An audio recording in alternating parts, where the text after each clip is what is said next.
Hello students, कैसे हैं। आज का जो हमारा इंपॉर्टेंट टॉपिक है उसका नाम है canal system in the Porifera.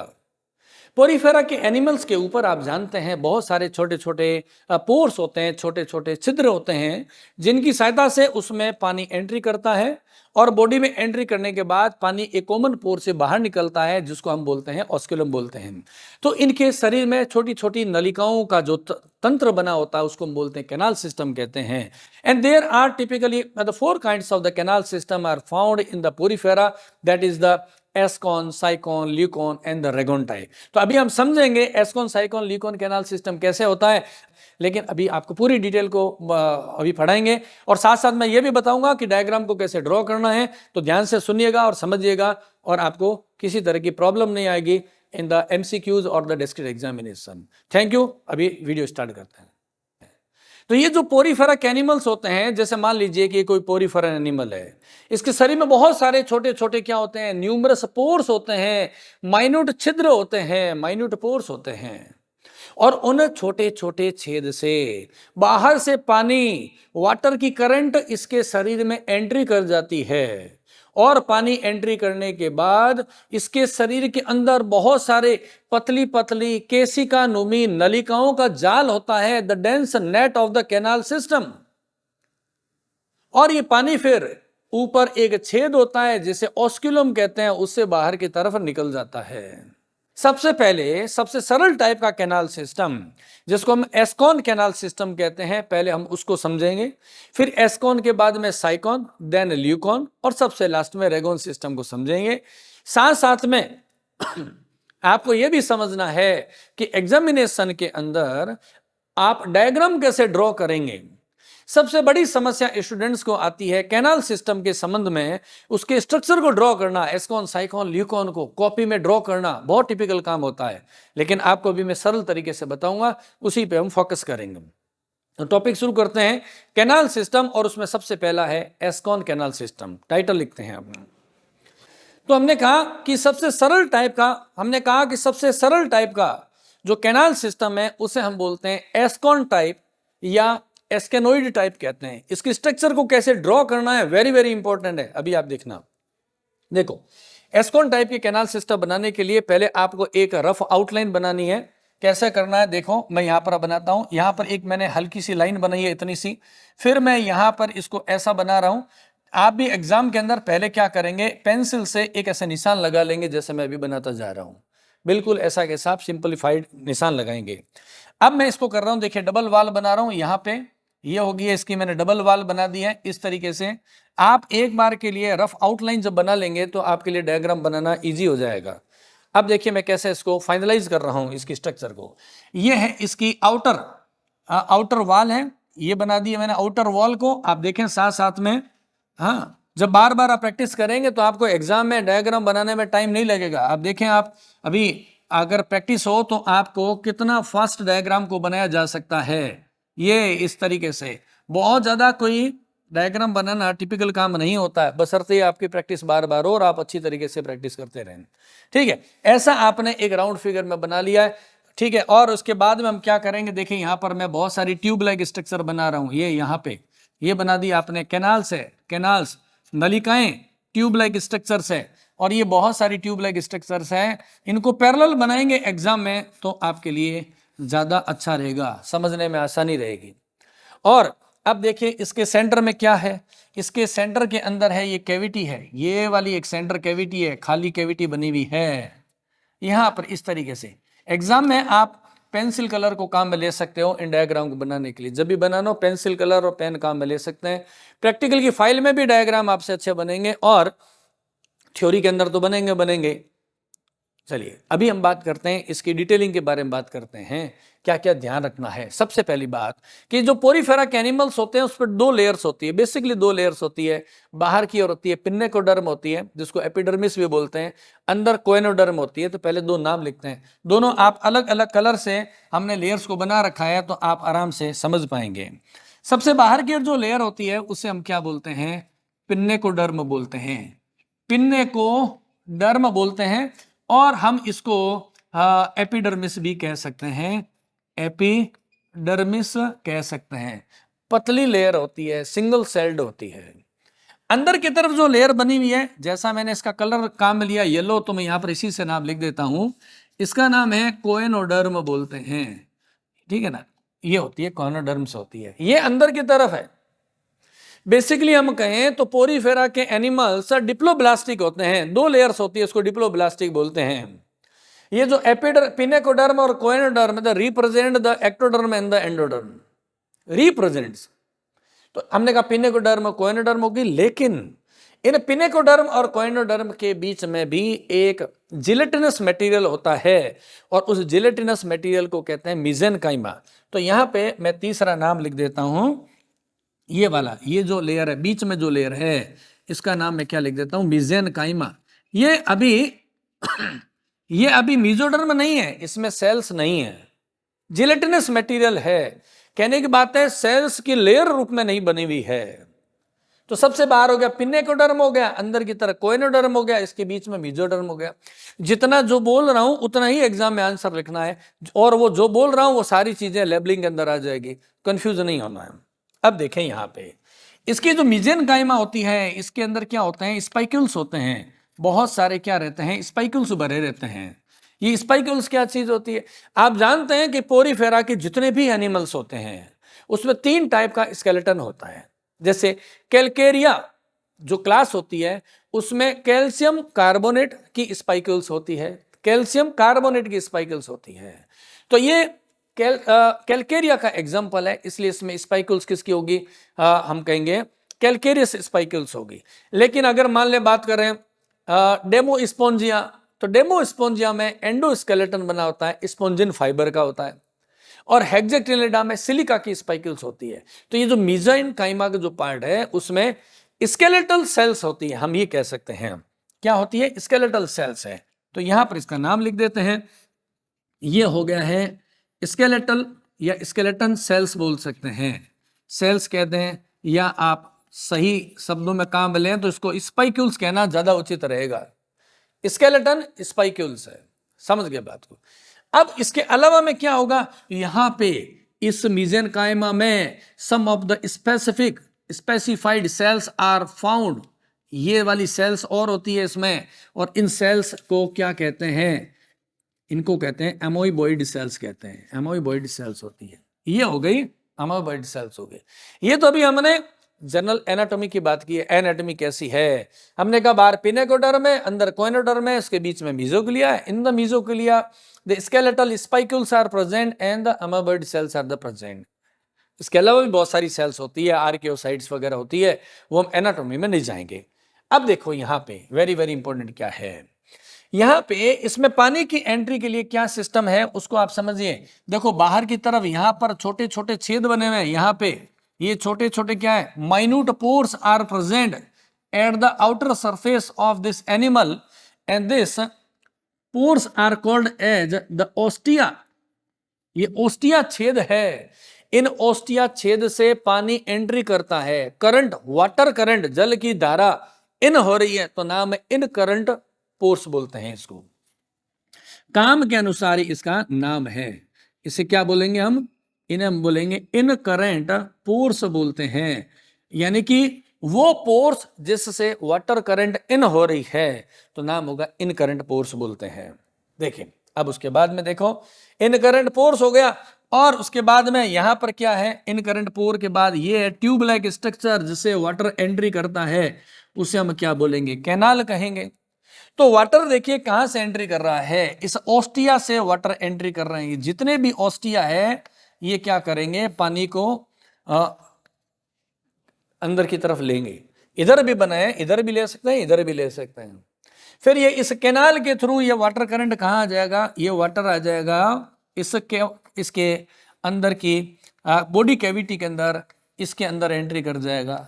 और इसकी बॉडी कैविटी को हम क्या बोलते हैं, स्पोंजोसील बोलते हैं। यहां पर अपने नाम लिख देते हैं, बॉडी कैविटी का नाम कौन सी है, स्पंजोसील है। ये वाली बॉडी कैविटी ये है स्पंजोसील, स्पंज में होने वाली सील यानी कि सिलोम स्पंजोसील होती है। और ये पानी सारा आएगा ओस्टिया से, स्पंजोसील के अंदर आएगा और फिर बाहर की तरफ निकलता है एक कॉमन पोर के द्वारा, यहाँ पर एक कॉमन पोर है और इस कॉमन पोर को हम क्या बोलते हैं, ऑस्क्यूलम बोलते हैं। इस ऑस्क्यूलम के थ्रू वाटर है वो बाहर की तरफ आ जाता है। ये इसका व्यवस्था। अब पानी अंदर आ गया और पानी बाहर निकलेगा तो उसको कुछ प्रेशर भी क्रिएट करना पड़ेगा। ये पानी बिना प्रेशर के बाहर कैसे निकलेगा, छोटे छोटे छेद है, जल का दबाव उत्पन्न होगा। तो ध्यान रखना है, ये जो अंदर की जो मैंने लेयर बताई है कोइनोडर्म, इस पे क्या होंगे, छोटे छोटे हेयर्स लाइक स्ट्रक्चर होती है। यहां पे आप देखेंगे यहां पर क्या है, हेयर लाइक स्ट्रक्चर है, सीलिएटेड स्ट्रक्चर है, ठीक है। यहां पर कुछ विशेष प्रकार की कोशिकाएं जिसपे सीलिया होता है, उनको बोलते हैं कॉलर सेल्स। ये सीलेटेड सेल्स है, कौन सी है, कॉलर सेल्स बोलते हैं इसको। ये देखो मैं ध्यान से लगाना, निशान लगा रहा हूं जहां पर छोटे छोटे हेयर्स दिखाई दे रहे हैं, इस सेल्स को क्या कहते हैं, इनको कहते हैं कॉलर सेल्स बोलते हैं। ये कॉलर सेल्स क्या करती है, ऐसे पेडल लाइक सीलिया का मूवमेंट कराती है, यानी हम कहते हैं प्रोपल्सन जनरेट करती है, एक हाइड्रोलाइटिक प्रेशर जनरेट करती है। तो पानी एंट्री करेगा और इस सीलिया के मोमेंट से प्रेशर क्रिएट होगा और ये पानी है वो बाहर की तरफ निकलता जाता है। तो ऐसी जो व्यवस्था होती है किसमें, एस्कॉन का कैनाल सिस्टम में। और ये जो ऑस्टिया बने होते हैं, ऐसे तो अगर खुला पड़ा रहेगा तो कुछ भी पानी अपनी अनकंट्रोल्ड तरीके से बॉडी में एंट्री कर जाएगा और बाहर निकलता रहेगा। तो इस एनिमल को वाटर के इनफ्लो को कंट्रोल करने की भी जरूरत होती है, और वाटर के इनफ्लो को कंट्रोल करने के लिए इनके ऑस्टिया के ऊपर एक स्पेशल हम कहेंगे सेल्स होती है जिसको बोलते हैं पोरोसाइट, पोरोसाइट बोलते हैं। ये जो ऑस्टिया होते हैं, यहां पर मैं लिख देता हूं यहां पर अपने लिख देते हैं, इन ऑस्टिया पे कंट्रोल करने के लिए, रेगुलेशन करने के लिए ऐसे ट्यूबुलर सेल्स होती है, यहाँ पे ऐसे ट्यूबुलर सेल्स होती है जिसको हम क्या बोलते हैं, पोरोसाइट्स बोलते हैं। पोरोसाइट्स होती है यहाँ पे, जिनके थ्रू पानी है, इनके थ्रू पानी अंदर एंट्री करता है और बाहर की तरफ निकलता है। मेरे ख्याल से एस्कॉन सिस्टम आपको समझ में आ गया होगा। पोरीफेरा के कैनाल सिस्टम में सबसे सरल टाइप का कैनाल सिस्टम होता है, उसको हम बोलते हैं एस्कॉन कैनाल सिस्टम कहते हैं। एक बार और ध्यान से देख लीजिएगा, सारी बातें मैं समझा देता हूं कि ascon canal system is the simplest type of the canal system that is found in the porifera, and this is a example of the canal system of Calcarea classes. इसमें क्या देखेंगे आप कि एनिमल्स में है वो डिप्लोब्लास्टिक है, outer layer is called as the pinacoderm and inner layer is called as the choanoderm है। इन दोनों के बीच में मीजोग्लिया भरा रहता है, यहाँ पे इन दोनों के बीच में मीजोग्लिया भरा रहता है। इस मीजोग्लिया में क्या होते हैं, स्केलेटल स्पाइक्यूल्स होती है कैल्शियम कार्बोनेट की बनी हुई, और उसके अलावा कुछ विशेष प्रकार की कोशिकाएं होती है जिसको हम अमीबोसाइट्स बोलते हैं। समझ गए। पानी की एंट्री करने के लिए क्या होते हैं, इन करंट पोर्स होते हैं जिसको हम ऑस्टिया कहते हैं। Water enters through the ostia that enters into the spongocoel body cavity. Inner side जो कहें हम स्पोंजोसील कैविटी की है, that is lined by the ciliated and collar cells. जब पानी इसमें एंट्री करता है तो कॉलर सेल प्रोपल्सन जनरेट करती है और उससे जो प्रेशर क्रिएट होता है उससे ये वाटर क्या है, ऑस्क्यूलम के थ्रू है वो बाहर की तरफ निकलने लग जाता है। तो ये एकदम सरल प्रकार का कैनाल सिस्टम होता है जिससे हम एस्कॉन टाइप कैनाल सिस्टम बोलते हैं। एग्जाम्पल की मैं बात करता हूं तो ल्यूकोसोलेनिया, मैं नाम अभी लिख देता हूं, ल्यूकोसोलेनिया में एस्कॉन टाइप का कैनाल सिस्टम होता है। इसका एग्जाम्पल है, मैं यहां पर लिख देता हूं, एग्जाम्पल कौन सा है, ल्यूकोसोलेनिया। ल्यूकोसोलेनिया उसमें ये एस्कॉन टाइप का कैनाल सिस्टम होता है। अब डायग्राम जहां ड्रॉ करने की बात आती है, विशेष सा फोकस करेंगे। ये जो स्ट्रक्चर बना रखी है, स्ट्रक्चर यही बनाएंगे, क्या मॉडिफिकेशन करना है, आप एग्जाम में आराम से समझ पाएंगे डायग्राम ड्रॉ करने के बारे में। देखिए मैं अभी आउटलाइन बना रहा हूं, उस आउटलाइन को आप साथ साथ में फॉलोअप करेंगे। कंफर्म बता रहा हूं, साइक्लोन कैनाल सिस्टम का डायग्राम आप ड्रॉ करेंगे और जब विद लेबलिंग कर देंगे तो क्या होगा, आपका पूरा आंसर तैयार हो जाएगा, एमसीक्यूज भी तैयार हो जाएंगे और डिस्क्रिप्टिव क्वेश्चन भी। देखिए अभी क्या करना है आपको, इसको बनाने के लिए सबसे पहले एकदम एक सिंपल सी लाइन बना दें, कोई स्केल से लगाने की जरूरत नहीं है, सिंपल लाइन बनानी है। उसके बाद में जैसे ये मैंने बनाया ऐसे बना दें आप, इसको एक आउटलाइन बना दें, ये बना दी हमने आउटलाइन को। ये एनिमल का बेस हो गया है। जैसे मैंने पहले बताया था ये लगभग वैसा ही सिस्टम है। अब देखो मैंने इसको कैसे बना दिया, ये एक आउटलाइन बना दी है ऐसे, ये एक ऐसे आपने कप की तरह आपने स्ट्रक्चर बना दी है। अब आपको ध्यान रखना है इसके डायग्राम को ड्रॉ करने का पैटर्न। देखिए साथ साथ में, अब आप देखो यहाँ पे, अब ये जो मैंने ये स्ट्रक्चर बनाई है, एक बार और दोबारा मैं इसको थोड़ा सा डार्क कर देता हूं ताकि आप कंफ्यूजन में न आए, और मैं अभी आपको बता दूंगा कैसे इसको ड्रॉ करना है। ये बना हुआ कप की तरह स्ट्रक्चर बना रखिए। अब आपको ये देखना है कि ये ऐसे फोल्डेड है, ये स्ट्रक्चर कैसी है, फोल्डेड है। आप तो इमेजिन करो कि ये जो एस्कॉन कैनाल सिस्टम है, ये दीवार जो सीधी आ रही है ना, ऐसे सीधी आ रही है, ये मान लो कि ऐसे फोल्डेड है, तो ये कैसा बनेगा उसी को बनाना है। तो देखिए बनाने का डायग्राम बनाने का तरीका बताता हूं। देखिए यहां से मैंने कहा इसका एक फोल्ड बना दिया है, यहां पर आ गया, यहां पर फिर क्या हो रही है, दीवारें फोल्डिंग कर रही है। आपको ये ध्यान रखना है जैसे जैसे मैं आपको ड्रॉ करते जा रहा हूं, यहां पर आप रखेंगे। ऐसे ही मैं इधर की आउटर लेयर है इसको बना देता हूं। यहां पर देखें, यहां पर आया, यहां पर ऐसे इसको दीवार को हमने क्या बनाया है, वॉल को हमने फोल्डेड कर दिया है, नीचे की तरफ इसका है बेस। ये बन गई है इसकी आउटर लेयर। अब इनर लेयर बना रहे तो कलर चेंज कर लेते हैं ताकि आपके लिए इजी रहे समझना। देखो इनर लेयर के लिए क्या करना है आपको, यहां से इसको मैंने लिया, ये इनर वाल है, ये भी कैसे हो रही है, ऐसी फोल्डेड स्ट्रक्चर है। यहां पे ऐसे आपको इसको बनाना है फोल्डेड फॉर्म के अंदर, जैसे कि इसकी दीवार है उसको हमने पूरा वलित कर दिया है। फोल्डिंग को हिंदी में अपने वलन करना कहते हैं। ऐसे स्ट्रक्चर को आप बना लोगे तो एग्जाम के अंदर आपके मार्क्स आएंगे शानदार। अब क्या करना है, एक्स्ट्रा लाइनिंग हटा देनी है। एक्स्ट्रा लाइनिंग कौन सी है, आप एग्जाम में बनाएंगे तो इरेजर से क्या है, इस लाइनों को आप हटा दें, यहां से कर लें। आप अगर ध्यान से इस जैसे से मैं डायग्राम बना रहा हूं आप चेक करेंगे तो 2-5 मिनट का टाइमिंग सफिशियंट होता है। आप चेक कर लेना, चाहे वीडियो को दोबारा रिवर्स में करके, इससे ज्यादा टाइमिंग नहीं लगता है एग्जाम में ड्रॉ करने में। और एग्जाम में एक और फायदा होता है बायो के अंदर, आप डायग्राम को लेबलिंग के साथ में करें तो आपको लिखने में टाइम कम से कम देना पड़ेगा। जो चीज डायग्राम आ गई है उसको दोबारा ड्रॉ करने की जरूरत आपको नहीं पड़ेगी। अब देखो कैसा दिखाई दे रहा है, इसकी दीवारें कैसी है, ऐसी फोल्डेड बनी हुई है, ऐसे फोल्डेड आपको स्ट्रक्चर दिखाई दे रही है। दीवार हो गई है, अंदर की दीवार को मैं थोड़ा सा थिक बना देता हूं, यहां से थोड़ा सा अपने क्या करेंगे, इसको थिक बना देते हैं इस तरीके से, ताकि स्पंज जो सील है उसकी लाइनिंग है वो हमें स्पष्ट हो जाए। ये है स्पंज जो सील की लाइनिंग हो गई है, और ये हो गई बाहर की लाइन। मैंने यहां बताया था एस्कॉन में बाहर की ओर क्या होता है, पिन्नेकोडर्म, अंदर क्या होता है, कोएनोडर्म में। तो यहां पर भी नाम तो वही रहेंगे, इसमें कुछ चेंजेस आना है नहीं। जैसे यहां पर मैंने लिखा ये है पिन्नेकोडर्म, इसी के साथ मैं लेबलिंग कर देता हूं, ये पिन्नेकोडर्म है, ये पिन्नेकोडर्म हो गया। फिर ये कौन सी है, कोएनोडर्म है, यानी कि अंदर की तरफ वाली जो लाइनिंग है उसको हम क्या कहेंगे, कोएनोडर्म, यानी कि ये वाली अंदर की जो वाल है वो क्या होगी, कोएनोडर्म हो गई है। फिर बात आती है क्या, मीजेनकाइमा, जो मैंने यहाँ लिखा है मीजेनकाइमा, यहाँ पर ये वाली है सेंटर में, हम लिख देते हैं इसको, ये वाली कौन सी है, मीजेनकाइमा। ये होगी इसके लेयर्स की बात हो गई है। बाहर पिन्नेकोडर्म हो गया, अंदर कोएनोडर्म हो गया, और उन दोनों के बीच में क्या है, मीजेनकाइमा आ गई है। अब एस्कॉन और साइकॉन में डिफरेंस क्या है, एस्कॉन एकदम सिंप्लीफाइड है, जैसे फूलदान होता है वैसा है, इसकी दीवार सीधी है, और इसकी दीवार कैसे ऐसे फोल्डेड है।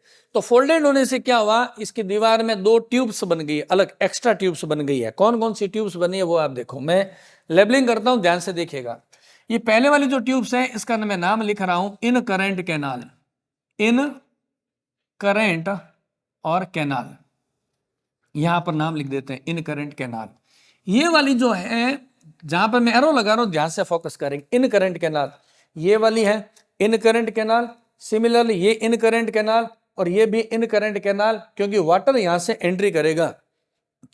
क्योंकि यहां इसका नाम इन करंट क्यों रखा है, हमने कहा इसके अंदर बाहर से पानी है वो अंदर जाएगा। हमने कहा वाटर की जो करंट है, जल की धारा, वाटर की करंट क्या कर रही है, इन हो रही है, इसलिए नाम है इन करंट कैनाल। तो ये भी इन current canal, incurrent canal, बाहर से अंदर जाने वाली इन करंट कैनाल, बाहर से अंदर, बाहर से अंदर, यह इन करंट कैनाल है। इन करंट कैनाल में पानी एंट्री करेगा तो साइड में क्या गेट बना हुआ है, इसके गेट को क्या बोलेंगे, अभी मैंने नाम बताया था आपको, ऑस्टिया कहते हैं। तो इसके भी क्या क्या होगा, यहाँ पे ऑस्टिया होंगे, ये वाले जो छेद है, नाम मैं लिखता हूं, ये वाला एंट्री गेट है, इसको हम क्या बोलते हैं? डर्मल ऑस्टिया बोलते हैं। इसे हम कहेंगे डर्मल ऑस्टिया बोलते हैं। डर्मल ऑस्टिया यानी बाहर से पानी एंट्री कहां करेगा? डर्मल ऑस्टिया से। ये वाला डर्मल ऑस्टिया है, ये डर्मल ऑस्टिया जो मैं बना रहा हूं, ये डर्मल ऑस्टिया है, ऑस्टिया। और ऑस्टिया से पानी कहां जा रहा है? इन करंट कैनाल में जा रहा है। आगे तो रास्ता बंद दिखाई दे रहा है आपको, अभी समझाएंगे। यहां पे ये जो कैनाल्स बनी हुई है, जो स्पंजोसील से अंदर की तरफ है, उसे बोलते हैं रेडियल कैनाल बोलते हैं। यहां पर मैं नाम लिख देता हूं, आप तो मार्किंग को ध्यान रखें, केवल आप समझ जाएंगे। यहां पर मैं लिख देता हूं इस जगह पे, ये वाली कैनाल है, इसका नाम क्या है? इसे बोलते हैं रेडियल, रेडियल कैनाल बोलते हैं। समझ गए बात को? अब ध्यान से सुनना जो बता रहा हूं इधर पे। ये बाहर से अंदर आ रही है, incurrent canal, then radial canal, फिर incurrent canal, then radial canal. Incurrent canal और रेडियल कैनाल एक दूसरे के एकांतर क्रम में, ऑल्टरनेशन में है। समझ गया? ये कहा मैंने इन करंट कैनाल है, तो ये वाली है कौन सी? Radial canal. फिर इन करंट कैनाल और ये होगी रेडियल कैनाल। डिफरेंस क्या है? इन करंट कैनाल वो है जहां से बाहर का पानी इन हो रहा है, वाटर की करंट इन हो रही है, इसलिए इन करंट कैनाल है। और रेडियल कैनाल वो है जो कहां खुल रही है? अंदर की तरफ खुल रही है, यहां पे खुल रही है, स्पंजोसील की तरफ खुल रही है, इस गेट के द्वारा। ये वाला जो गेट है, इससे स्पंजोसील में खुल रही है। ये कहां खुल रही है? यहां से देखो आप, ऐसे खुल रही है स्पंजोसील में। ये कैविटी कौन सी होती है? अंदर, अंदर होती है स्पंजोसील। मैं नाम लिख देता हूं। स्पंज में पाए जाने वाली कैविटी को हम क्या बोलेंगे? स्पंजोसील बोलते हैं। बॉडी कैविटी स्पंजोसील में खुलती है। कौन? रेडियल कैनाल स्पंजोसील में खुलती है। इन करंट कैनाल बाह्य वातावरण में खुलती है। किसके माध्यम से? ऑस्टिया के माध्यम से। मैंने कहा यहां पे जो छेद हैं, जो इन करंट कैनाल के वाटर करंट का कंट्रोल करते हैं, ये वाले, ये क्या कहलाते हैं? Dermal ostia. ये मैंने नाम दिया आपको, देखो यहां पे, ये क्या है? Dermal ostia. और ये जो डर्मल ऑस्टिया है, इसके ऊपर एक विशेष प्रकार की सेल्स होती है जिसे मायोसाइट्स कहते हैं। समझ गए? यहां पे ऑस्टिया के गेट के ऊपर मायोसाइट्स होती है। मायो यानी कि मसल से रिलेटेड है। इन सेल्स में कॉन्ट्रैक्शन रिलैक्सेशन की कैपेसिटी होती है। ये स्फिंक्टर की तरह काम करती है, जिससे इसके अंदर आने वाले पानी का कंट्रोल किया जाता है। मायोसाइट्स बंद हो जाएगी, मायोसाइट बंद हो जाएगी तो पानी अंदर नहीं जाएगा, मायोसाइट खुल जाएगी तो पानी अंदर जाएगा। तो हम ये कह सकते हैं ये किसकी तरह काम करती है? तो हम कहेंगे फंक्शंस लाइक स्फिंक्टर, स्फिंक्टर की तरह काम करती है। और क्या काम करती है?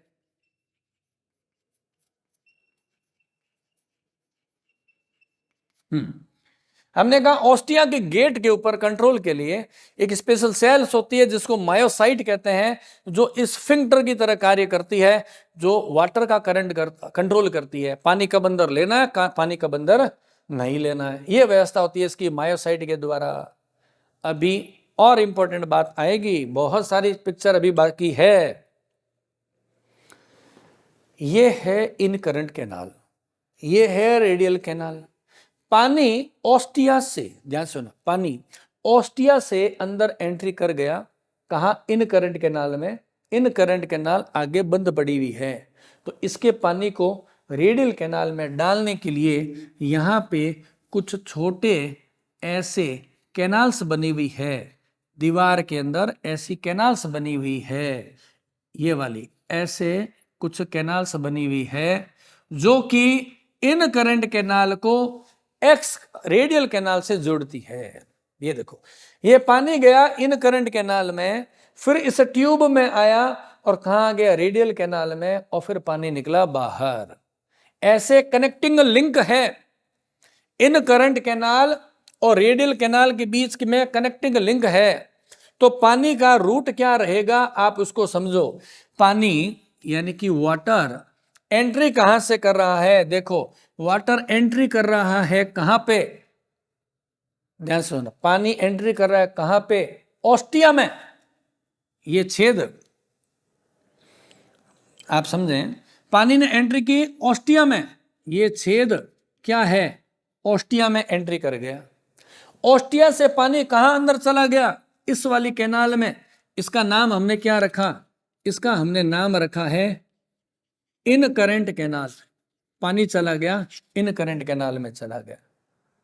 इन करंट कैनाल से पानी कहां एंट्री कर रहा है, इस वाली ट्यूब में एंट्री कर रहा है।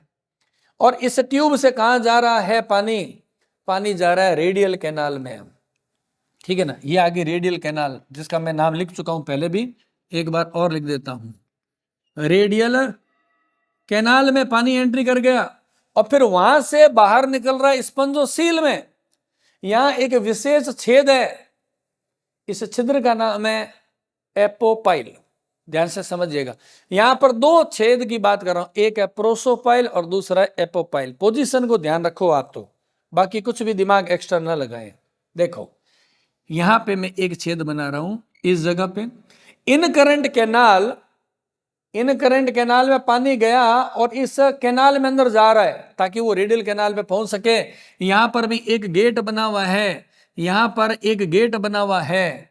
कहां पे, इन करंट कैनाल और रेडियल कैनाल को जोड़ने वाली जो डक्ट है वहां पे एक कंट्रोलिंग गेट बना हुआ है। यहां पे एक कंट्रोलिंग गेट बना हुआ है, इसको कहते हैं प्रोसोपाइल बोलते हैं। यहां पर देखो मैं नाम लिख देता हूं, एरो जहां लगा रहा हूं एग्जैक्टली वहीं फोकस करेंगे।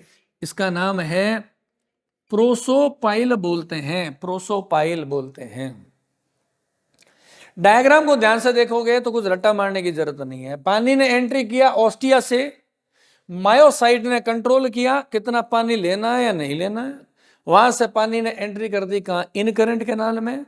इन करंट कैनाल से इस रास्ते में जाएगा तो यहां एक गेट और एक, उसका नाम है प्रोसोपाइल। प्रोसोपाइल से मेरे हाथ के साथ साथ ध्यान रखें, पानी कहां चला गया, रेडियल कैनाल में।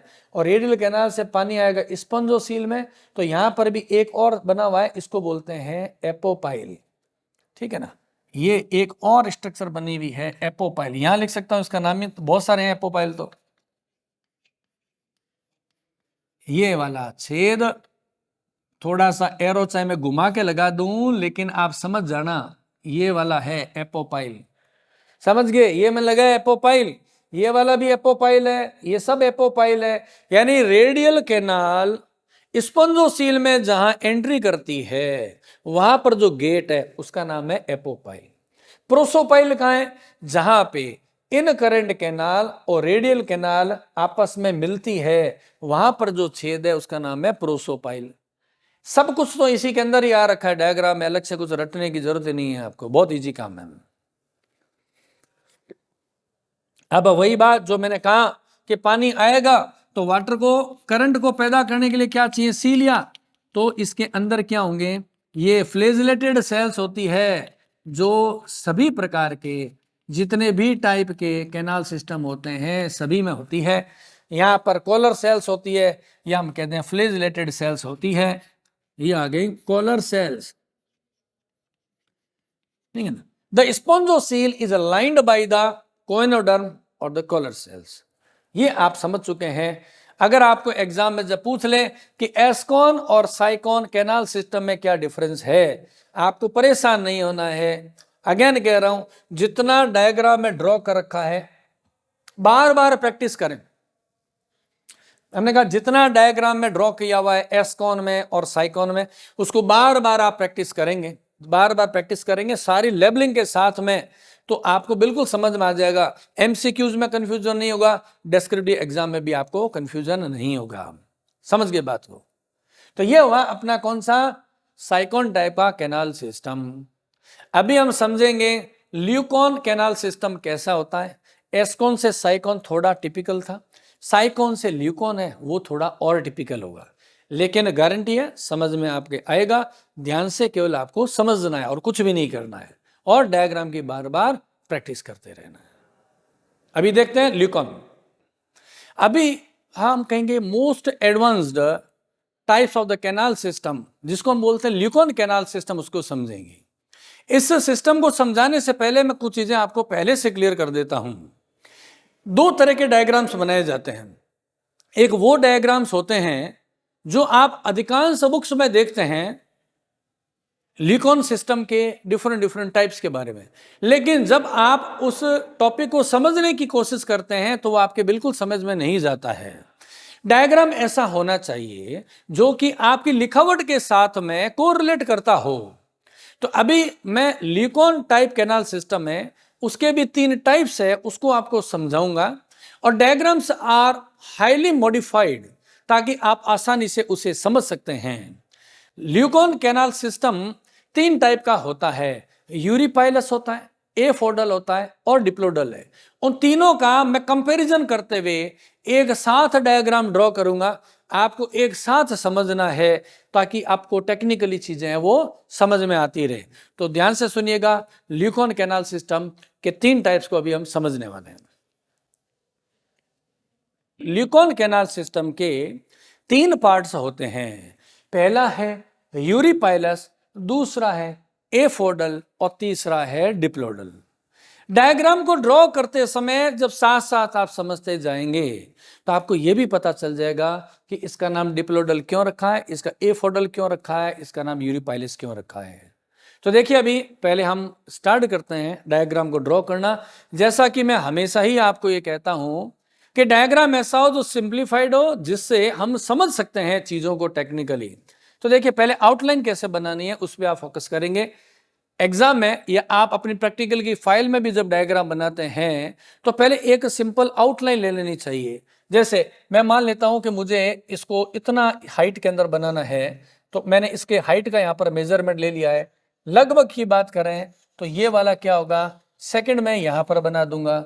और तीसरा जो डायग्राम बनाएंगे वो लगभग हम कहें तो इस साइज का बना देंगे, ठीक है ना। ऐसा कोई फिक्स स्केल से मेजरमेंट की जरूरत नहीं है, लेकिन आपके पास में एक रफ आउटलाइन होनी चाहिए। अब देखिए, मैं यहां पर कैसे ड्रॉ कर रहा हूं उसको आप देखें।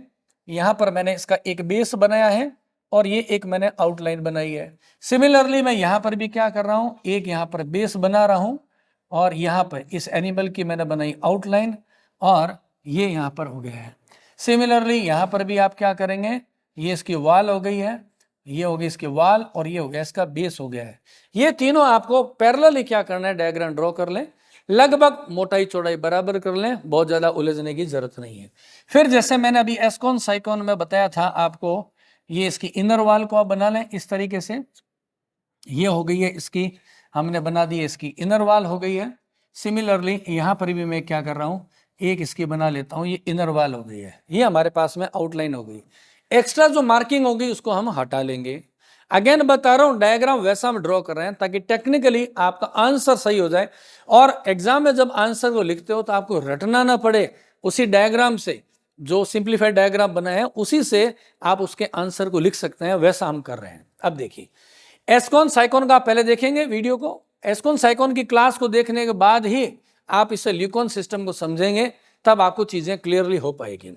अब देखिए, यहां पे अभी मैंने इसको पढ़ाते समय पावर पॉइंट प्रेजेंटेशन काम में क्यों नहीं लिया, क्योंकि पावर पॉइंट प्रेजेंटेशन में मैं आपको पिक्चर या डायग्राम दिखा तो सकता हूं, लेकिन आप एग्जाम में ये नहीं समझ पाएंगे कि इसको ड्रॉ कैसे करना है और फिर आंसर कैसे लिखना है। वरना डायग्राम को अलग से लर्न करोगे और आंसर को अलग, ऐसा नहीं करना। अब देखिए, अब मैं इसकी दीवार को क्या करा रहा हूं, देखिए फोल्डेड बना रहा हूं। यहां पे ये मैंने बनाई है इसकी दीवार को, ऐसा फोल्डेड मैंने इसकी वॉल को बना दिया है यहां पे, ठीक है। यहाँ पे ये हो गए इसकी दीवार, क्योंकि मैंने कहा इनकी दीवार क्या होती है, बहुत सारी फोल्डेड स्ट्रक्चर होती है। इसी की आउटर लेयर को बनाता हूं। देखिए, यहां से मैंने लिया आउटर को, ठीक है। यहाँ पे ये ऐसे मुड़ गया, यहाँ पे हमने बनाया इसको, ये इसकी वॉल। आपको मेरे ख्याल से क्लियरली आप देख पा रहे होंगे कि दीवार कैसे ऐसे फोल्डेड बनी हुई है। सिमिलरली इस साइड में भी आप यही कर दें। अब देखो, आप जब प्रैक्टिस करेंगे तो एग्जाम में आपको टाइम है वो ज्यादा नहीं लगने वाला है। प्रॉब्लम ये होती है कि आप डायग्राम को लर्न कर तो देख करके, डायग्राम देखने से लर्न नहीं होता है।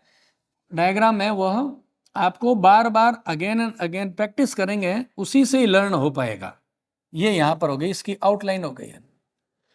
मैं तीनों में ऐसा करने वाला हूं, फिर आपको बताऊंगा डिफरेंस कहां आपको जनरेट करना है।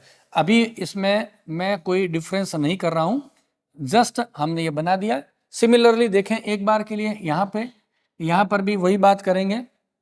आउटर लेयर है, कैसी है, फोल्डेड है, ये आ गई है, फोल्डेड लेयर हो गई है, इस तरीके से बना दें। और इनर वाले उसको भी आपको क्या करना है, यहाँ पे फोल्डेड बना दें, यहाँ पर आ गया फोल्डेड है, ठीक है। और ये दूसरी साइड की दीवार, मैं इसको हाफ बना रहा हूँ, रीजन बता दूंगा हाफ क्यों बना रहा हूँ अभी। उसका रीजन जो इधर है वही इधर है, ये आपको समझना है। अब यहाँ पर आ जाएं, इस वाले में भी क्या करेंगे, देखिए बार बार चीजों का रिवीजन हो रहा है, मैं जैसे जैसे बोल रहा हूं आप सुनते जाएंगे तो बार बार चीजों का क्या होगा, रिवीजन होता रहेगा आपका। यहाँ पे यहाँ पर देखेंगे, ये भी क्या है, ऐसे हो रही है, फोल्डेड स्ट्रक्चर है, जैसा इधर हाफ पार्ट में वैसा ये वैसा इधर बना हुआ है। एक्स्ट्रा मार्किंग मैं हटा देता हूं, जैसे एक्स्ट्रा मार्किंग है यहाँ पे, आप एग्जाम में भी डायग्राम बनाए तो इरेजर से क्या कर सकते हैं, इनको एक्स्ट्रा जो मार्किंग होती है उसको हटा देना चाहिए यहाँ पर, ठीक है। ये यहाँ पे ये सारा रास्ता खुला हुआ है यहाँ पे, ठीक है ना, ये वाली एक्स्ट्रा मार्किंग है वो हटा दो ताकि आपको एग्जाम में कंफ्यूजन नहीं हो। ये आपने बना दिया है, इसकी फोल्डेड स्ट्रक्चर को बना दिया है।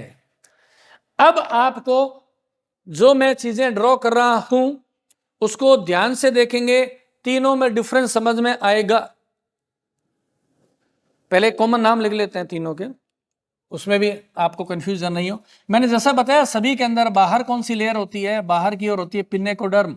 तो इन सभी में जो तीनों टाइप्स हैं उन सभी में बाहर की ओर कौन सी लेयर होती है, पिन्नेकोडर्म ही होती है।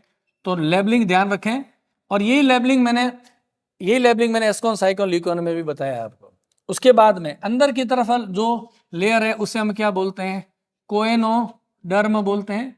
ये वाली येलो कलर से जो हमने मार्क कर दी है, तीनों में कौन सा है, कोएनोडर्म में। और तीनों के अंदर ही यहाँ पे मिड में कौन सी होगी है, मीजेनकाइमा। तो यहाँ पर मैं लिख देता हूँ मीजेनकाइमा कौन सी है, दीवार के अंदर पिन्नेकोडर्म और कोएनोडर्म के बीच की जो वाल होती है यहाँ पर भरा रहता है, कौन सा, मीजोडर्म में। सिमिलरली थर्ड स्ट्रक्चर में भी वही का वही होने वाला है। अब देखो यहाँ पे जो अभी प्रीवियस में हमने नाम लिखे थे वो ध्यान रखें, कॉमन नाम बताता हूं पहले। यहाँ पे ये वाला क्या है, इसको हमने कहा था ऑस्टिया। अब देखिए जो एक में नाम लिख रहा हूं वही सभी के अंदर आएंगे, ये ऑस्टिया है। सिमिलरली इसकी बात करो तो यहाँ पर भी क्या होगा, ऑस्टिया है। सिमिलरली यहाँ पर भी क्या होगा, ये है ऑस्टिया। और आप जानते हैं कि ऑस्टिया से क्या होगा, वाटर करंट अंदर एंट्री करती है, ऑस्टिया से वाटर करंट एंट्री करती है। ओके चलो, फिर पानी कहाँ एंट्री कर रहा है, इस ऑस्टिया के बाद में पानी यहाँ एंट्री कर रहा है, इस जगह पे देखिए जहां मैं निशान लगा रहा हूं, ये है इन करेंट कैनाल है, इसको कहते हैं इन करेंट कैनाल। ये वाली है इन करेंट कैनाल, ये वाली है इन करेंट कैनाल। और इसके साइड में जो बना रखी है उसको मैं कह रहा हूं x current canal, x current canal. ये वाली हो गई एक्स करेंट कैनाल। ये इन करंट एक्स करंट, इन करंट एक्स करंट, ऐसा ऑल्टरनेशन में बना रखा है, जैसा मैंने साइकोन कैनाल सिस्टम बताया था। Incurrent canal excurrent, incurrent canal excurrent canal. Similarly तीनों में वही है, बार बार नाम जो सेम है मैं रिपीटेशन नहीं कर रहा हूं, समझिएगा। अब जो इंपॉर्टेंट बात क्या आने वाली है उस पर फोकस करना है। साइकोन और ल्यूकोन में क्या डिफरेंस है आपको समझ में आ जाएगा। ये वाली अगर मैं स्ट्रक्चर बनाता हूं, अभी एक ऐसी है साइकोन ही है। साइकोन में मैंने आपको बताया था कि इन करंट और एक्स करंट कैनाल आपस में एक डक्ट के द्वारा, एक ट्यूब के द्वारा जुड़ी रहती है। और यहाँ पे उस डक्ट के स्थान पर एक चैम्बर होता है जिसको फ्लेजलेटेड चैम्बर कहते हैं। इसमें एक जगह मैं बना रहा हूं, देखिए यहाँ पे, यहाँ पर क्या है, फ्लेजलेटेड चैम्बर है यहाँ पे, समझ गए बात को, यह है इसका फ्लेजलेटेड चैम्बर। सिमिलरली यहां पर भी क्या जुड़ा हुआ है, फ्लेजलेटेड चैम्बर, यहां पर है फ्लेजलेटेड चैम्बर बना हुआ है। ऐसे ही यहां पर भी क्या, दीवार के अंदर फ्लेजलेटेड चैम्बर है, ये है फ्लेजलेटेड चैम्बर्स है, समझ गए बात, ये है फ्लेजलेटेड चैम्बर। इसको मैं थोड़ा सा आपको डिटेल में बता देता हूं ताकि आपको कंफ्यूज नहीं होना है। देखो एक फोल्ड को मैं बड़ा बनाता हूं तब आप समझ पाएंगे, एक फोल्ड को मैं बड़ा बना देता हूं, ठीक है, एक फोल्ड को हम बड़ा बना देते हैं तब आप समझ पाएंगे चीजों को। यहां पे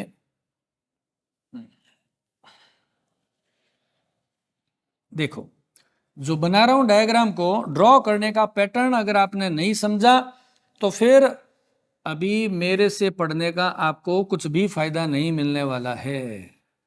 ये यहां पर आ गया। मैंने आपको ये बताया अभी इसकी वाल में, ये इसकी वाल है, आप देखो ध्यान से देखिएगा, ये क्या है, इसकी वाल है जो कि फोल्डेड वाल है, ये वाली फोल्डेड वाल है। इसको हमने क्या नाम रखा था, इसको हमने नाम रखा था इनकरेंट कैनाल। ये वाली थी इनकरेंट कैनाल और ये वाली क्या है, एक्स करेंट कैनाल है, एक्स करेंट कैनाल। और इन दोनों को जोड़ने के लिए बीच में एक चैम्बर बनाया हुआ है जहां पर फ्लेजिला होते हैं। यहां पे क्या होंगे, फ्लेजिला फ्लेजिला फ्लेजिला होंगे। इसको हम बोलते हैं फ्लेजलेटेड चैम्बर।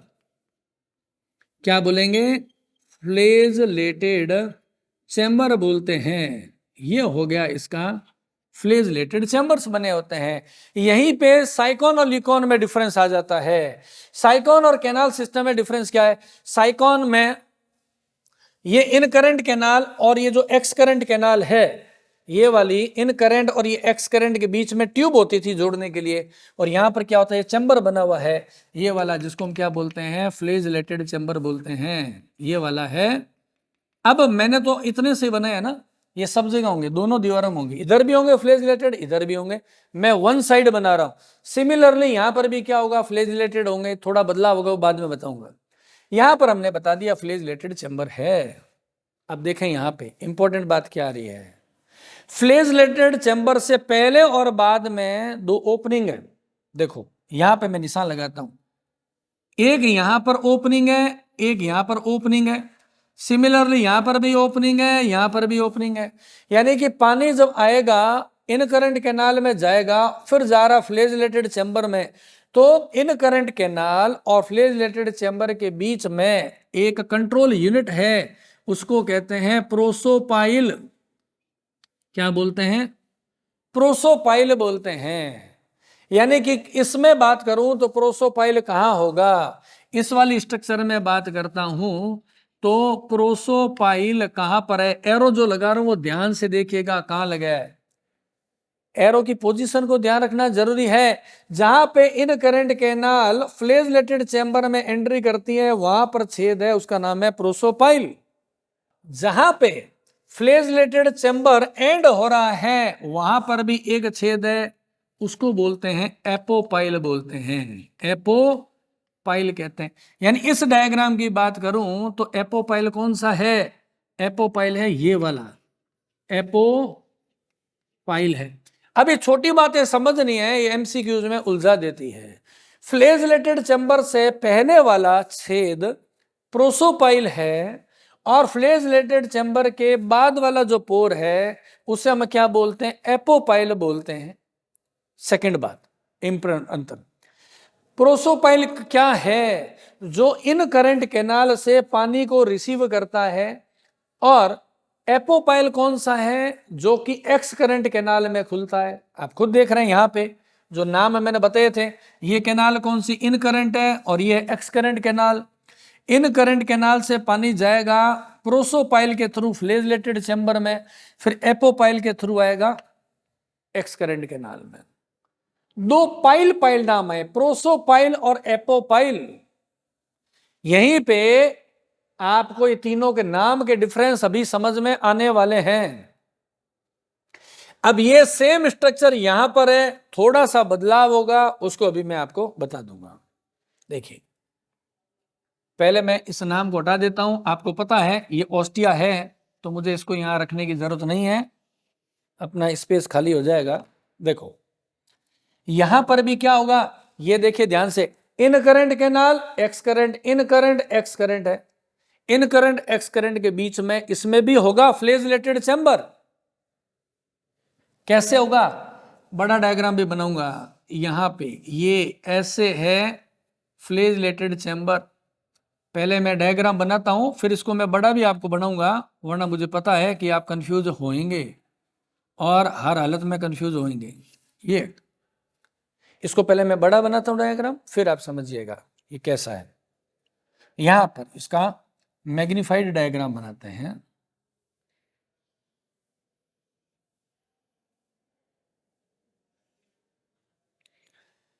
साथ साथ में डायग्राम को देखना बहुत ज़रूरी है कि किस तरीके से बनाया जा रहा है, वरना आप परेशान हो जाएंगे और रट्टा मारने से दुखी हो जाएंगे। इसकी दीवार को मैं बना देता हूँ थोड़ा और, ताकि आप कंफ्यूज ना आए और समझ जाएं इसकी दीवार कैसे फोल्डेड है। ये इसकी दीवार आ गई बार पिनेगोडर में और कोइनोडर में। अगेन ध्यान से सुने, ये वाली इन करंट कैनाल है, क्योंकि यहाँ से पानी क्या हो रहा है, इन हो रहा है, इन करंट कैनाल कहते हैं। और यहाँ से पानी अंदर आ रहा है बॉडी के अंदर, इसका नाम है एक्स करंट कैनाल है। ये ध्यान रखना है, ये बाहर की तरफ है, ये अंदर की तरफ है। अब देखो यहां भी मैंने यही बताया था, लेकिन यहां थोड़ा सा डिफरेंस, थोड़ा सा, बहुत बड़ा नहीं, थोड़ा सा डिफरेंट। देखो मैं कैसे बना रहा हूं, ये बनाया मैंने ऐसे फ्लैजिलेटेड चेंबर, और यहां पर है एक पाइप। दोबारा देखो समझना, यहां पर ये है एक पाइप नुमा स्ट्रक्चर है। यहां पे क्या था, यहां डायरेक्ट फ्लैजिलेटेड चेंबर, यहां डायरेक्ट फ्लैजिलेटेड चेंबर खुल रहा है इन करंट कैनाल में प्रोसोपाइल के थ्रू। एपोपाइल के थ्रू फ्लैजिलेटेड चेंबर खुल रहा है एक्स करंट कैनाल में। जैसे किसी के घर में गेट को खोला, घर का गेट खोला और अंदर आते सीधे कमरा आ गया, गेट खोला सीधे ही कमरा आ गया। यहां गेट खोला प्रोसोपाइल, सीधा आप अंदर कमरे में आ गए फ्लैजिलेटेड चेंबर में, और इधर पीछे का गेट खोला सीधे आप आ गए एक्स करंट कैनाल में। इसमें क्या है कि गेट खोला और सीधे अंदर तो आ गए आप, यहां पे आपकी एंट्री तो हो गई सीधी, फ्लैजिलेटेड चेंबर आ गया, लेकिन पीछे का रास्ता कैसा है, गैलरी बनी हुई है। यहां पर देखो दोबारा बनाता हूं, इसमें क्या है, ये था फ्लैजिलेटेड चेंबर, ध्यान से समझो, और साथ में यहां पर एक गैलरी और बनी हुई है जहां पर भी गेट लगा हुआ है। इसमें ये वाली स्ट्रक्चर है, समझ गए बात को। इसमें क्या था अरेंजमेंट, इसमें आप देखो तो सीधा फ्लैजिलेटेड चेंबर। अब देखो यहां समझोगे आप वरना कंफ्यूज बहुत ज्यादा होते हो। फ्लैजिलेटेड चेंबर है, इसमें क्या था, ऊपर की ओर था। अब ये डायग्राम आपके ज्यादा समझ में आने वाला है। प्रोसोपाइल, और ये कौन सा था, एपोपाइल है। समझ गए बात को, ये प्रोसोपाइल और एपोपाइल। इसमें क्या है, यहां पे ऊपर तो है प्रोसोपाइल, ये वाला छेद तो है प्रोसोपाइल, नीचे एपोपाइल नहीं है, पाइप बन गई। इसका नाम है, इसका नाम है, हम कहते हैं एफोडस। क्या बोलते हैं, एफोडस बोलते हैं, एफोडस है, एफोडस है। समझ गए बात को। प्रोसोपाइल एपोपाइल, इसमें प्रोसोपाइल या एपोपाइल नहीं, एफोडस है, इसीलिए इसका नाम क्या पड़ा, एफोडल कैनाल सिस्टम। मैंने पहले ही बताया, संरचना के डिफरेंस से आप समझ जाएंगे। एक बार तीसरे में और चलते हैं, फिर इसका कंपैरिजन करेंगे। यहां पर क्या होगा, इस वाली स्ट्रक्चर में, इस वाली स्ट्रक्चर में भी वही बात, फ्लैजिलेटेड चेंबर तो यहां पर भी होगा, जाएगा कहां पे, फ्लैजिलेटेड चेंबर तो होगा ही होगा यहां पे। इसको अभी मैं बड़ा करके बना दूंगा। इन करंट कैनाल और एक्स करंट कैनाल के बीच में, इन करंट और एक्स करंट कैनाल के बीच में फ्लैजिलेटेड चेंबर है, लेकिन इस फ्लैजिलेटेड चेंबर से पहले भी एक ट्यूब लाइक स्ट्रक्चर है, बाद में भी ट्यूब लाइक स्ट्रक्चर है। पहले समझाते हैं आपको।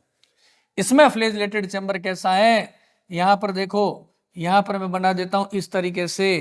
ये आ गया इसका फ्लैजिलेटेड चेंबर, ये आ गया फ्लैजिलेटेड चेंबर, अंदर है फ्लैजिला, इसके ऊपर भी ट्यूब लाइक स्ट्रक्चर है, जिसको हम क्या कर रहे हैं, प्रोसोपाइल नहीं कर रहे हैं, अब इसको प्रोसोडस बोलते हैं, प्रोसोडस कहते हैं। और नीचे वाली पाइपलाइन है, इसको क्या बोलेंगे, एफोडस कहते हैं।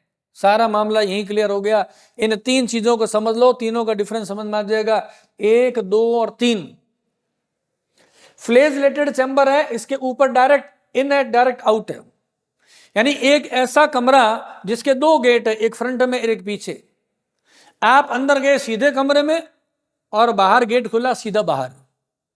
प्रोसोपाइल एपोपाइल, इसमें आ जाओ। गेट खोला कमरे में और बाहर निकलोगे सीधा गेट नहीं, पहले गैलरी आ रही है, याद रखो। प्रोसोपाइल से एंट्री किया पानी ने, इसमें पानी ने प्रोसोपाइल से एंट्री किया, एपोपाइल से बाहर निकल गया। इसमें प्रोसोपाइल से एंट्री किया, फ्लैजेलेटेड चैम्बर है, बाहर डायरेक्ट नहीं निकल रहा है, बीच में एक पाइप आ गई एफोडस। और इसमें क्या है, पानी ने एंट्री की प्रोसोपाइल से, फ्लैजेलेटेड चैम्बर, डायरेक्ट बाहर नहीं आ रहा है, फिर आगे एफोडल। यानी कि इसमें डायरेक्ट केवल फ्लैजेलेटेड चैम्बर है, इसमें फ्लैजेलेटेड चैम्बर से पहले प्रोसोपाइल तो है, पीछे एक पाइप है एफोडल, इसमें दोनों तरफ डक्ट लाइक स्ट्रक्चर है जिसको बोलते हैं प्रोसोडस और एफोडस। एफोडस प्रोसोडस दो डस है तो नाम हो गया डिप्लोडल। समझ आई बात। इस कैनाल सिस्टम को डिप्लोडल क्यों कहते हैं, क्योंकि इसमें फ्लैजेलेटेड चैम्बर से पहले प्रोसोडस और एफोडस नाम की दो डक्ट जुड़ी रहती है, दो कैनाल के पार्ट है। ये तीनों में एग्जैक्टली डिफरेंस है।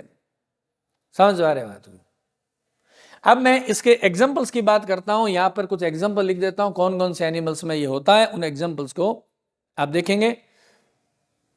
अभी आपको मैं बता दूंगा आपको कौन कौन से इसका एग्जांपल है।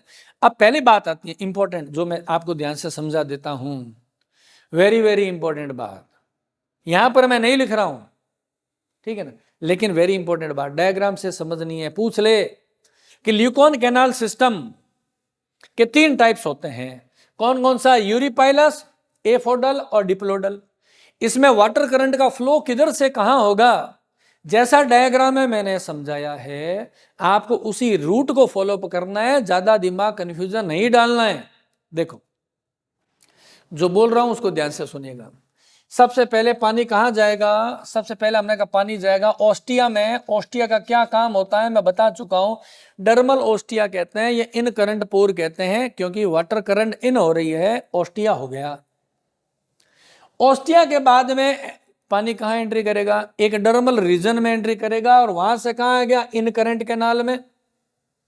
आप यहां से समझ लो, चाहे पानी आया ऑस्टिया में, ऑस्टिया से कहा गया, इन करंट कैनाल में। जैसे ये इन करंट कैनाल है, इन करंट कैनाल में, इन करंट कैनाल से कहा गया पानी, प्रोसोपाइल में। प्रोसोपाइल से कहां जाएगा, फ्लैजेलेटेड चैम्बर में, वहां से बाहर निकलेगा एपोपाइल के थ्रू, फिर कहां जाएगा, एक्स करंट कैनाल में।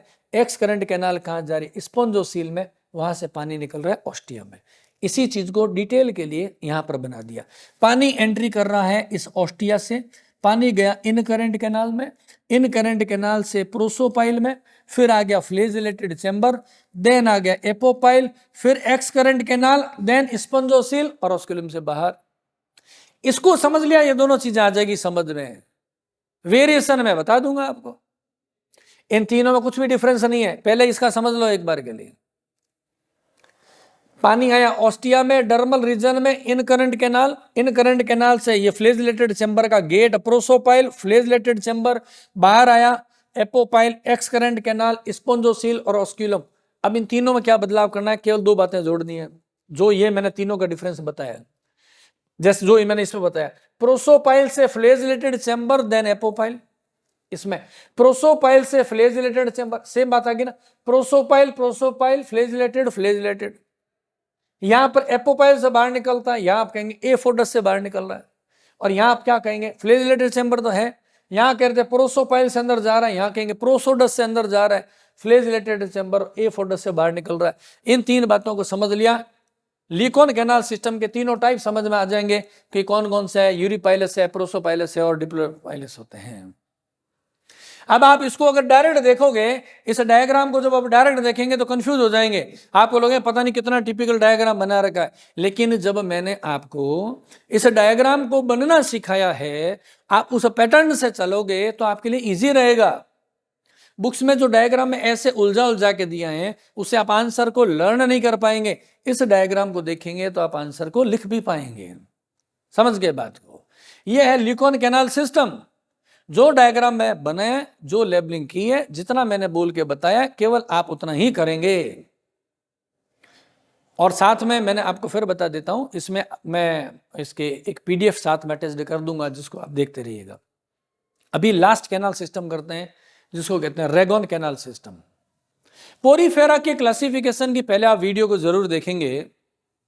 उसमें हमने बताया है कि पोरीफेरा में 3 क्लासेज आती है, कैल्केरिया, हेक्सेटिनिलिडा और डेमोस्पोंजिया। डेमोस्पोंजिया के जो एनिमल्स होते हैं उसमें रेगोन कैनाल सिस्टम होता है। कौन से में? हमने कहा डेमो स्पॉन्जिया। जैसा डायग्राम में ड्रॉ कर रहा हूं उतना ही लिखना है, एक्स्ट्रा दिमाग नहीं लगाना है आपको। कैसे डायग्राम पहले ड्रॉ करेंगे, फिर लेबलिंग करेंगे, उसके साथ आपको टॉपिक समझ में आता रहेगा। जैसा मैं हमेशा कहता हूं, पहले क्या करें, एक रफ आउटलाइन बना लें। इस कैनाल सिस्टम को करने के लिए भी हमने एक ऐसी आउटलाइन बना दी है। मैंने कहा ये लगभग कॉनिकल शेप का होता है, तो ये देखिए मैंने कोन बना दिया है। उससे आप डायग्राम बनाना सीखेंगे, बार बार प्रैक्टिस करोगे तब बनेगा। अब देखिए यहाँ पे मैं कैसे एक आउटलाइन बना रहा हूँ, उस आउटलाइन को आप ध्यान में फोकस करें, एग्जाम में आसान हो जाएगा आपके लिए काम। और यहाँ पर मैंने इसको एक बेस को बना दिया है। अब देखिए यहाँ पे मैं कैसे इसकी वॉल को बनाता जा रहा हूँ। अभी इसको अपने फेयर कर लेंगे। बार बार मैं कह रहा हूँ प्रैक्टिस की जरूरत क्यों होती है। अगर आप बार बार प्रैक्टिस करेंगे तो 2 से 3 मिनट से ज़्यादा का डायग्राम ही नहीं है। मैं आपको एक्सप्लेन कर रहा हूँ फिर भी 5 मिनट में पूरा हो जाएगा। फिर यहाँ पर क्या होगा, इसका ऐसे होता है, इसका एक ब्रॉड बेस होता है। ये देखिए कितनी देर का काम होता है डायग्राम बनाने में, कुछ भी नहीं है काम। अब देखो यहाँ पे यहाँ पे मुझे चैम्बर बनाना है, फ्लैजिलेटेड चैम्बर, मैं यहाँ बना देता हूँ। फिर इसको अपने फाइनलाइज करेंगे तो डायग्राम है वो बहुत आसान हो जाएगा। स्पेशली जो बच्चे मेरे से अगर पढ़ रहे हैं वो डायग्राम बनाने में अगर वीक रह गए तो कैसे काम चलेगा, है? बिल्कुल काम नहीं चलेगा। देखिए यहाँ पे अब मैं इसको फाइनलाइज कर रहा हूँ। ये इसकी आउटर वॉल है, जैसा कि सभी स्पॉन्जेज के अंदर होती है। यहाँ पे ये देखिए, बार बार प्रैक्टिस करो, आपका हाथ चलेगा एक ही बार में फाइनल। आपको कोई इरेजर को बार बार चलाने की जरूरत नहीं पड़ेगी। हमारे साथ प्रॉब्लम ये होती है, हम प्रैक्टिस नहीं करते हैं और फिर हम कहते हैं एग्जाम में सर क्या करें, टाइम लग गया। तो ये टाइम लगने की गुंजाइश ही नहीं बचेगी। देखो कितनी देर लग रही है अगर आप इसको बार बार प्रैक्टिस करते रहेंगे तो। एक्स्ट्रा मार्किंग हटा देता हूं। यहां से ये देखें, ये खुला हुआ है, यहां से खुला हुआ है, गेट है, इसको बना दिया हमने। ये वाली जिसको हमने मेजरमेंट के लिए बनाया था वो हमने लाइनिंग को हटा देते हैं। बस चित्र बन गया है और उसके बाद में ये हमने इसको हटा दिया। अब देखें क्या करना है। यहाँ पे आप पहले वाला समझ चुके हैं, ये कौन सा चैम्बर है, इसको हम बोलते हैं फ्लैजिलेटेड चैम्बर बोलते हैं। ये हो गया फ्लैजिलेटेड चैम्बर है। यहाँ पे नाम की लेबलिंग अभी मैं कर दूंगा। सिमिलरली यहाँ पर भी क्या है, ये वाला है फ्लैजिलेटेड चैम्बर। ये हो गया फ्लैजिलेटेड चैम्बर हो गया। अब बात करते हैं, देखिए पॉइंट क्या क्या ध्यान रखना है। पहला पॉइंट, रेगोन कैनाल सिस्टम किस में होता है, तुमने कहा डेमोस्पोंजिया में होता है। इसकी शेप कैसी है, तो रटने की कहां बात आ गई, आप लिखेंगे कोन शेप्ड है। बढ़िया बात है। हमने कहा इसका बेस चौड़ा होता है, ब्रॉड। इसका बेस कैसा है, चौड़ा है। तो ये तो आपको दिख ही रहा है, अलग से इसको कोई याद करने की बात ही नहीं है कि इसका बेस कैसा है, चौड़ा है। इसका जो बेस होता है उसे, इसका जो बेस है उसे कहते हैं हाइपोबेयर। ये वाला जो बेस है इसको हम क्या बोलते हैं, इससे बोलते हैं हाइपोबेयर बोलते हैं। ये वाला बेस यहां से लेके यहां तक जो चौड़ा बना हुआ है इस कोन का बेस है, हाइपोबेयर बोलते हैं। और इस स्पॉन्ज की जो दीवार है, ये वाली जो खड़ी हुई वाल है यहां से लेके यहां तक की, इसको हम क्या बोलते हैं, इसे हम कहते हैं स्पॉन्जोबेयर, जिस पर बने हुए हैं फ्लैजिलेटेड चैम्बर्स। इस वाल को, 3 वाल ही तो है, लेफ्ट वाल, राइट वाल और नीचे का बेस हो गया। स्पॉन्जोबेयर, स्पॉन्जोबेयर नीचे हो गया, हाइपोबेयर, हाइपो का मतलब भी नीचे होता है। यहां पर देखें ये क्या है, हमने कहा फ्लैजिलेटेड चैम्बर है। ये है फ्लैजिलेटेड चैम्बर्स। बार बार प्रैक्टिस करोगे तो लिखने में भी टाइम नहीं लगेगा। स्पीडली काम करोगे तभी आपकी हैंड राइटिंग सही आएगी, अगर आपकी बार बार प्रैक्टिस की होगी तो। ये फ्लैजिलेटेड चैम्बर है। और फ्लैजिलेटेड चैम्बर के ऊपर यहाँ पर जो गेट है, इस बाहर वाले गेट को हम क्या कहेंगे, इसे बोलते हैं प्रोसोपाइल बोलते हैं। और ये जो अंदर का गेट बना हुआ है इसे हम बोलते हैं एपोपाइल बोलते हैं। प्रोसोपाइल और एपोपाइल अभी एस्कॉन लिकॉन में नाम आए हैं, प्रोसोपाइल एपोपाइल है। और ये अंदर की जो सेल है कोइनोडर्म है, इसके अंदर भी क्या होंगे, छोटे छोटे छोटे सीलिया होते हैं, फ्लैजिला लाइक स्ट्रक्चर होती है which create the propulsion for producing the hydrostatic pressure. यहाँ पे ठीक है, यहाँ पर ये इसका लेबलिंग हो गई है। नाम लिख देते हैं अभी। बाहर की ओर कौन सा है, यहाँ पे बाहर की ओर होती है पिन्नेकोडर्म, ये है पिन्नेकोडर्म, और अंदर की तरफ कौन सी लेयर होती है? सभी में एक जैसी होती है, कोएनोडर्म होती है। और यहाँ पे कौन सी सेल्स है? तो हमने कहा कोलर सेल्स है, ये वाली। और आउटर ओपनिंग को क्या कहते हैं? उसको हम बोलते हैं ऑस्क्यूलम, जहां से पानी बाहर निकलता है। रेगोन कैनाल सिस्टम जब कभी भी एग्जाम में पूछते हैं, केवल जो इसमें किया हुआ है उतना ही लिखना है, उसके आगे कुछ भी नहीं लिखना है। देखिए, अगर एग्जाम में कह दिया रेगोन कैनाल सिस्टम के बारे में बताएं, क्या पॉइंट्स, हम एक एक पॉइंट बोल रहा हूं। ये डेमोस्पोंजिया के एनिमल्स में होता है, एक बात। ये कॉनिकल शैप्ड होता है, दो बात। इसका बेस होता है वो चौड़ा होता है, तीन बात। इसके बेस को हाइपोबेयर कहते हैं। इसके वॉल्स, लेफ्ट और राइट की वॉल है जिसपे फ्लैजिलेटेड चैम्बर होते हैं, उसे स्पॉन्जोबेयर कहते हैं। इसकी वॉल में क्या होते हैं? फ्लैजिलेटेड चैम्बर होते हैं, जो बाहर कहाँ खुलते हैं? प्रोसोपाइल से। अंदर कहाँ खुलते हैं? एपोपाइल से। और बीच में क्या बनी हुई है? स्पंजोसील बनी हुई है, और ऑस्क्यूलम से बाहर खुलता है। इसके अलावा कुछ भी नहीं लिखना है आपको। ये वाली कैविटी कौन सी है? ये होगी स्पंजोसील हो गई है, स्पंजोसील, ये इसकी कैविटी हो गई है। तो ये सारा हो गया कैनाल सिस्टम। अभी आप इसमें ये लिकोन कैनाल सिस्टम, उसके तीन टाइप है, यूरिपाइलस, एफोडल और डिप्लोडल, और ये रेगोन कैनाल सिस्टम समझ चुके हैं। इससे जस्ट पहले मैंने आपको समझाया था एस्कॉन और साइकोन कैनाल सिस्टम कैसे होते हैं, और इनके डायग्राम को बार बार ड्रॉ करेंगे, बार बार इसकी लेबलिंग करेंगे, तो आप बेहतर तरीके से समझ पाएंगे। अब लास्ट में मैं डिस्कशन करना चाहूंगा, जो ऑलरेडी मैं क्लियरली आपको बता चुका हूं during the classification of the Porifera. हमें कहते हैं कैनाल सिस्टम क्या काम आता है। आपने देखा है कि वाटर करंट इसमें एंट्री करती है और स्पंजोसील में जाती है, और वहां से ऑस्क्यूलम के थ्रू वाटर बाहर निकलता है। तो श्वसन के लिए ऑक्सीजन कहां से आएगी? इसी वाटर कैनाल सिस्टम के थ्रू। खाने का भोजन कहां से आएगा? कैनाल सिस्टम के थ्रू। बॉडी के उत्सर्जी पदार्थों को उत्सर्जन कहां से होगा? Where from the excretory material is excreted, तो हम कहेंगे by the water canal system. Reproduction में कौन हेल्प करता है? Water canal system. Circulatory system का काम कौन करता है? Water canal system. इतनी ज्यादा इंपॉर्टेंस है। तो कैनाल सिस्टम की और डिटेल मैं कहूं, फंक्शन के बारे में आप देखना चाहते हैं तो क्लासिफिकेशन की वीडियो है, वो जरूर देखें, पोरिफेरा में क्लासिफिकेशन कैसे होता है। Thank you.